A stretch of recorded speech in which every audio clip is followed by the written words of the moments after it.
जी go ahead.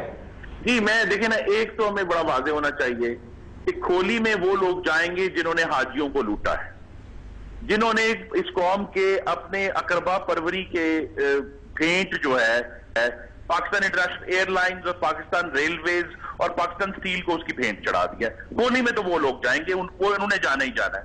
दूसरी बात यह है कि जहां मैं फिर दोहराता हूं कि इश्यूज पाकिस्तान के अवाम से पूछा जाता है, वो कहते हैं महंगाई सबसे बड़ा इशू है, उसके बाद दूसरा इशू सबसे बड़ा क्या कहते हैं, लोड शेडिंग और तवानाई का बहरान गैस का, और तीसरा वॉर ऑन टेरर। इन तीनों में जो खराबियां आई हैं और उसकी जिम्मेदारी डायरेक्टली आसिफ अली जरदारी के दरवाजे पर जाती है।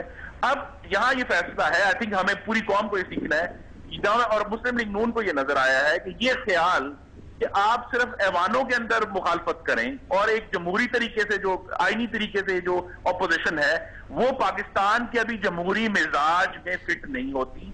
जब तक आप सड़क पर ना आए आपको नहीं समझा जाता, और अगर पार्लियामेंट में भी अगर आप तकरीरों से मुखालफत करते हैं, उसे मुखालफत नहीं समझा जाता, तभी समझा जाता है पार्लियामेंट में मुखालफत की। जब पाकिस्तान का मिजाज नहीं है दस्तगीर साहब, पाकिस्तान का मिजाज नहीं है, वक्त की जरूरत है, ये वक्त की जरूरत। एहतजाज के भी तरीके होते हैं ना। अब आपने हड्डी नरम हुई है आपकी, आप बिल्कुल ठंडे तरीके से आप अपना 11 कोर्स मील भी करना चाहते हैं, मुल्क में रेवोल्यूशन भी लाना चाहते हैं।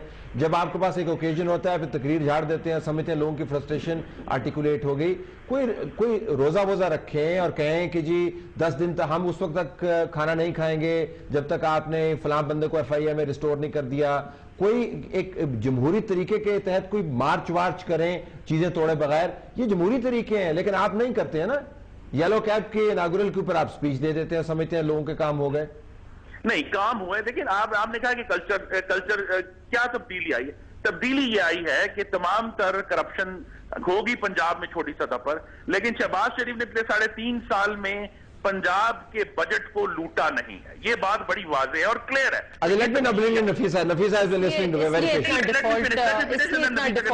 दूसरी बात ये है, हजारों टीचर्स जो है वो मेरिट पर रखे गए हैं पहली दफा बगैर किसी सियासी इंटरफेरेंस। कई करप्शन केसेस की बात की, यकीनन अगर कोर्ट उनको साबित करता है तो बिल्कुल ये लोग खोली में जाने चाहिए। लेकिन एक और कोर्ट में केस है मेहरान गेट के नाम से, उसमें भी जितने भी लोग उसमें मुब्तला हैं उनको भी खोलियों में जाना चाहिए। और कई ऐसे और भी केसेस हैं कोर्ट्स में जिनमें जो लोग गिल्टी उसमें साबित होते हैं उनको भी खोले। तो जहां दो जस्टिस सिस्टम है, हम चाहते हैं कि जस्टिस सिस्टम मजबूत हो और जो भी लोग करप्शन में मुब्तला हैं उनको बिल्कुल जाना चाहिए, including Mehran gate and there are several other cases. लेकिन ये इसकी बात करें कि जो पॉलिटिक्स के अंदर डिस्कनेक्ट आ गया है कि वोट को लोग मौसर तरीका नहीं समझते पावर में। वो कहते हैं कि ये लेजिटिमेसी का कोई जवाब नहीं रह गया, परफॉर्म करके देना।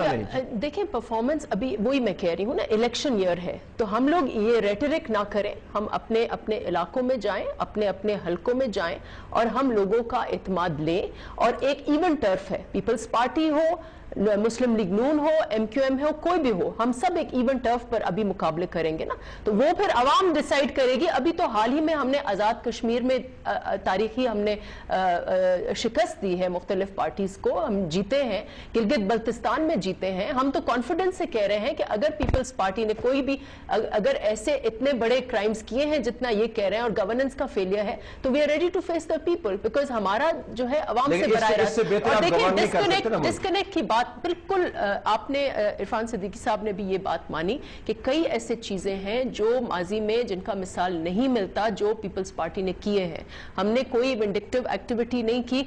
आपके पहली दफा तारीख में ऐसे सदर आए हैं जिन्होंने माजी में जितने आप सदर लेके इस्कंदर मिर्जा से लेकर अब मुशर्रफ तक, जिन्होंने अपनी जात के ऊपर कवानीन को तोड़ा, कवानीन को मरोड़ा और अपने उन्होंने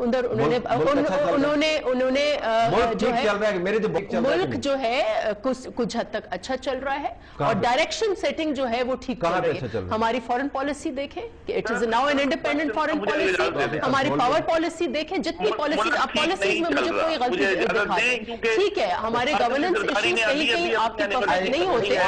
आपके आइन देखें, हमने आइन को दोस्त किया है, सही सिमत में आ गई है, अकाउंटेबिलिटी की लॉ हम लेके आना चाह रहे हैं। ये लोग ताउन नहीं करते, सिर्फ रेटोरिक नहीं, आप लेके आए ना, आपके अपने प्रपोजल्स क्या हैं? कल आप आएंगे इलेक्शन में तो आप क्या चाहेंगे कि आप क्या, मुझे एक चीज बताएं जो आप फर्क करेंगे। मैं बताना चाहता हूं कि अभी आसिफ अली जरदारी साहब ने अपनी 3 साल एनिवर्सरी जो है वो कल मनानी है, 9 तारीख को उन्होंने हलफ उठाया था। इन 3 सालों में जितने पाकिस्तानियों का खून बहा है, चाहे वो दहशतगर्दी में है, चाहे वो सदर साहब को ब्लेम करें, फ्लड्स भी सदर साहब को ब्लेम करें, बारिशें भी सदर साहब को ब्लेम करें, तो ये बारिशें भी सदर साहब ने किया है, हिस्सा है, तो वो पाकिस्तान के अवाम को जवाब दें।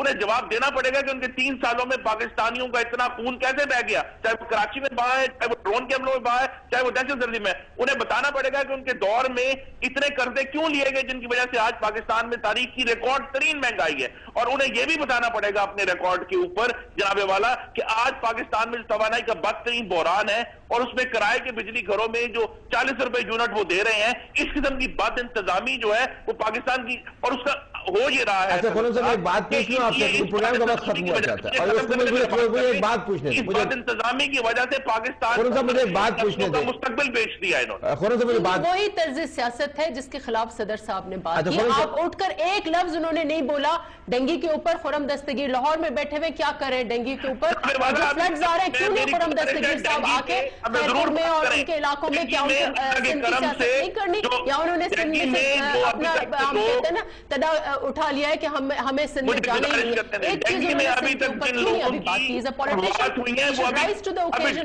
वही पुरानी चीज, वही पुराना लेक्चर, वही अभी मुझे इनकी चीज याद आ गई है कि नेक्स्ट इनका क्या सेंटेंस होगा। I can tell you what he will say. अच्छा यहीं पे रुक जा। Thank you so very much all four of you. बुनियादी जो नुक्ता हर प्रोग्राम में बार बार दोहरा रहा हूं, हो सकता है आपके कान पक गए हों, लेकिन वो नुक्ता नहीं छोड़ सकता। वो ये कि नारों से, जुमलाबाजी से, तंज से, शोबदाबाजी से और ड्रामाबाजी से ना लोग मुतमईन होते हैं और ना ये मुल्क चल पाता है।